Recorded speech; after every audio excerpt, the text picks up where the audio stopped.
just what does this company have to do to get people to try their golf clubs? In today's video, I have the brand new Tour Edge Exotics C723 fairway wood. And if I told you that this thing features movable weights, changeable lofts, it has a multi-material design, it has movable weight ports both front and back, and it also features a razor sole technology to allow for higher, longer golf shots, I feel like most golfers would be answering that going, well, James, we would try that. I mean, surely it's going to be reasonably priced as well, which it is. It's a lot cheaper than some of the bigger brands such as your Titleist, TaylorMade, Callaway, Mizuno, PXG. These do come in just a little bit more on budget. They're not the cheapest clubs you're ever going to try. For the technology you get in these, and to be honest, the staggering good looks, I think they're exceptional value for money. This is of course the Fairway wood Tour Exotics C723. You can see we have changeable weights in here, so I can put a heavier weight at the front or at the back. I have it in the front setting, that's the kind of lower spin setting. I do prefer that. If you wanted it a little bit more forgiving, you can put that 15 gram weight at the back and switch those round. And the big thing that I really like about this is that head design, that head shape. It's not a massive fairway wood head, but it's not tiny, and I think it's going to suit a lot more golfers than potentially the really small fairway woods or even the huge forgiving ones. Realistically, how good does that look? If that had a different logo on it, would you be tempted to go and try that and potentially put it in the bag? Right, that's enough talking for now. Let's put this to the test. I love the way it has that carbon crown, but also kind of black finish at the front, so you can really start to see just how much surface area you have on this head. I mean, what a ball flight that is. I actually hit that a little bit out the toe, you know, and that is bang down the middle of the fairway. That's certainly one of the factors that you are going to want from this club. I think you're going to want an air of forgiveness. I don't think this is going to be the club that your scratch handicap buys, or is it? Because who doesn't want an element of forgiveness? You'll see that was nice and high. Can we send a nice low one down there now? A little bit more of a bullet.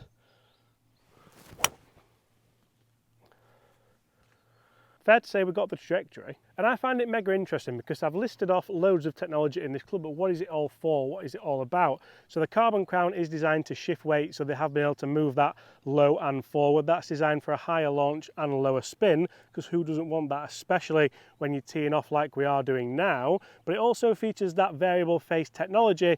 Now that not only is supposed to give you more ball speed on mishitch, which I feel like we got on that first shot, because that had no right being that far down that fairway once again, but also it gives you a nice feel. This feels really, really solid. It's almost like a thud when you hit it, rather than a ping or a ting or another word ending in ing. But can I play a nice draw down this fairway? Look at that. And it doesn't sound like a normal club, like that's more out the middle as well. And I feel like that's just a really nice, easy ball flight to get the ball up in the air. What would this be compared with? I think you'd have to compare it to potentially the Cobra with the movable weights. Any club that you can move the weight front and back, I think, is a fantastic club, because it's almost two clubs in one, especially when you can change not only the loft angles but the lie angles as well. Let's go and find another hole and test this bad boy from the fairway, where potentially you might want to be using it more. Now, some other interesting factors about this club: it actually has a lifetime warranty as well. So say if something did go wrong with it, which sometimes with these multi-material designs it can happen. We've seen it happen in a couple of TaylorMade, Callaway drivers in the past, and to be honest any other brand as well. But it also has a 5-star rating on the website, so whoever's bought this really, really likes it. They've given it a 5-star rating.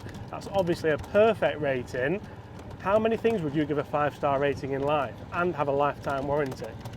Very interesting. And I suppose 2 out of 3 fairways ain't bad. Not a bad distance actually. I think I actually hit a driver not far from this earlier when I was playing a match. I know I said we're going to hit these off the fairway, and we are, but this is the perfect hole to test this 3-wood on, because it narrows down at your driver distance. So 3-wood's pretty much the club you want to hit here.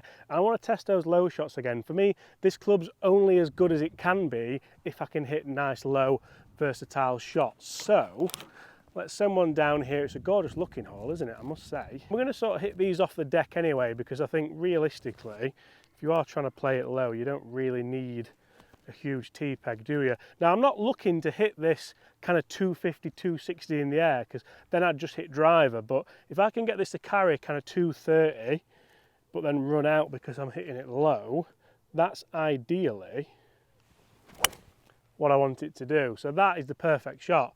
just a little Healy fade. It's pitching around 200, it's releasing down. I know it's nowhere near the bunker on the right hand side because it's not going to be that far, and it felt fantastic. If anything, if I was being super critical, a little bit too much movement on there, but then this weight setting is at the front, which should be the lower spin setting, but if it's moving too much, what about actually swapping these over? Because I don't necessarily need the low spin, and if it makes it just a touch more forgiving, then that could kind of make this the perfect club, couldn't it? I'm sort of looking for a really bespoke club here, and the beauty about this Tour Edge Exotics is that that's exactly what you can do, because you get so much workability with it. Make sure not to lose these, because that would be an absolute nightmare. Funny story, when I first got my first ever adjustable golf club, it was a TaylorMade R9 driver. I wasn't sure if the head came off or not, and I dropped it on the floor in the Florida kitchen at the time. Oh no!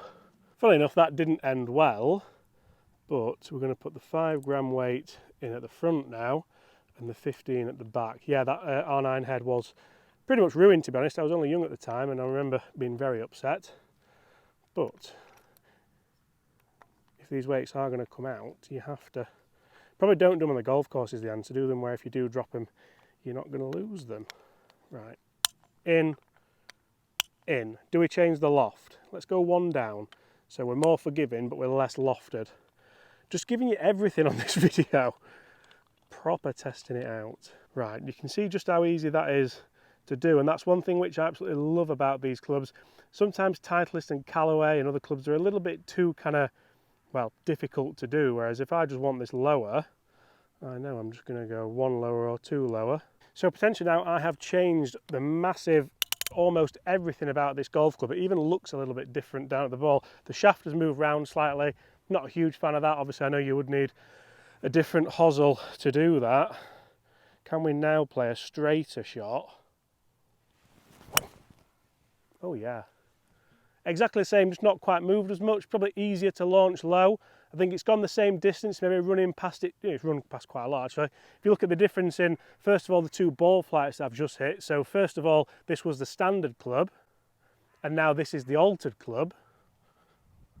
And then we look at where those 2 balls have actually finished. So the standard club's on the right, the altered club closer to the middle of the fairway, and a little bit longer, to be honest. So what about now if we try to move it the other way, just a little bit of a draw.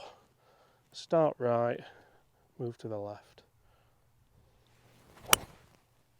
Right, that's not drawn, it's gone a little bit higher, and it's gone pretty much the same ball flight as the others. Not an easy club to move right to left, but as soon as I've taken that loft down a bit and given myself a little bit more forgiveness potentially, we've definitely found some yardage, and to be honest, I think I've made a club that I already liked that little bit better. That's 3 fairways out of 3, and they're all the perfect angle to attack that hole from there.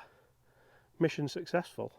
And I must admit, I'm not a huge fan of massive movable weights in clubs, because I do think, to be honest, well, these things are the worst things that people can get, because you should really go and get fitted for your clubs and then go from there. Like if I went to a club fitting and said to the fitter, this is what I want, then we would have it in that setting anyway. The worst thing that people can do is tinker with the golf clubs and just keep mixing and matching, praying and looking for an answer that's, let's face it, probably not even there. But I'm pleased with that. I didn't get fitted for this, so I've kind of fitted myself into it, looking at what I want to achieve from the ball flight and the ball flight alone. Right, let's test it off the fairway, let's see just how good this is. Is it up there with a Titleist, a TaylorMade and a Ping? I think it probably is, to be honest. You can see just how consistent those last 2 shots were. The trajectories were different, the distances are the same, and this is before we tweaked it, so a little bit less forgiving. Obviously, had I put a better swing on this, I think it would have been further up, but I think it would have probably been closer to that bunker, which is the whole reason why we haven't taken driver on this hole. So again, you're thinking logically about what you want from your club. Okay, we are a long way out here. I'm going to give myself some slightly different lies, and we're going to test that razor sole and see how it can get through the turf, the rough, and everything else that you want it to get through. Obviously, we're not going to test it from some proper shocking lies, because you just wouldn't hit a 3-wood from there. The fact we've now put a little bit less loft on this is going to help us because we're into the wind. The fact I've put a little bit more kind of weight back or weight forward, the fact I've put a little bit more weight back and we've increased the spin a bit isn't going to help us, again, because we're into the wind. I'd anticipate to try and get near the front edge here. We're about 250 out, so it's quite a long way. This one's not sat great. Right, I've hit that really good. That sounded so good off the floor, didn't it? Yeah, it's a little bit short. It was out the rough. This one's not a great lie either. This is one where you're almost trying to hit down on it. I was really impressed with how easy it was to launch there, especially the fact that we've now dropped the loft just a bit. This next shot, we're going to try and keep it down a bit. It's a long way, this. This wind's quite a bit stronger than what I thought it was.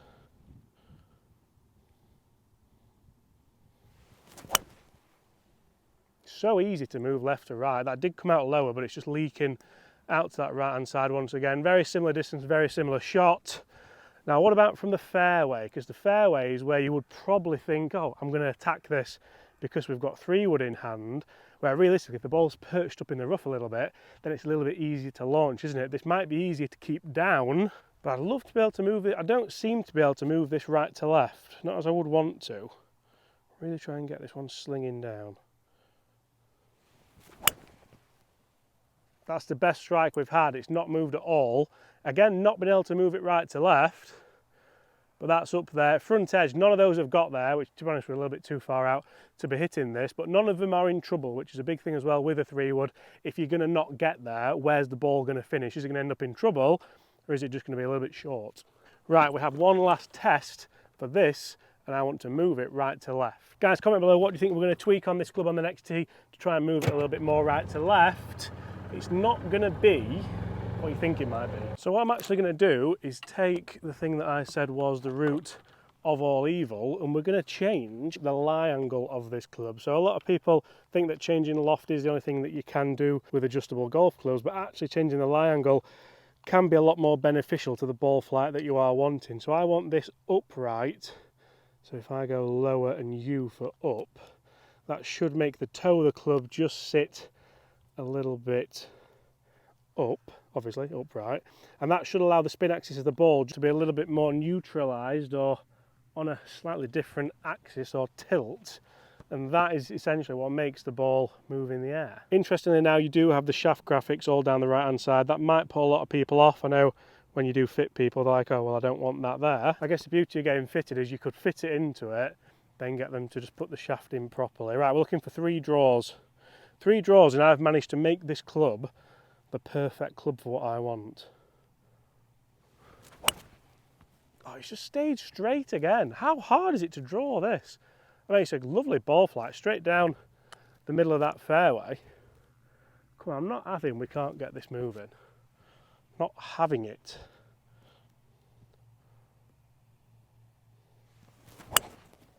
That was going. That's actually going to be quite a good line because that's massive. That is de-lofted and gone. Right, final shot. Definitely easier to not lose right.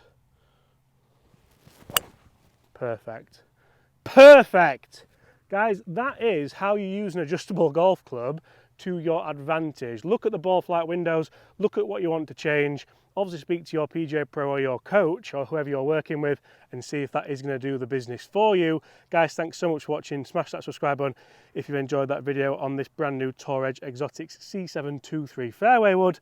And apart from that, I'll see you all at the same time tomorrow. Goodbye.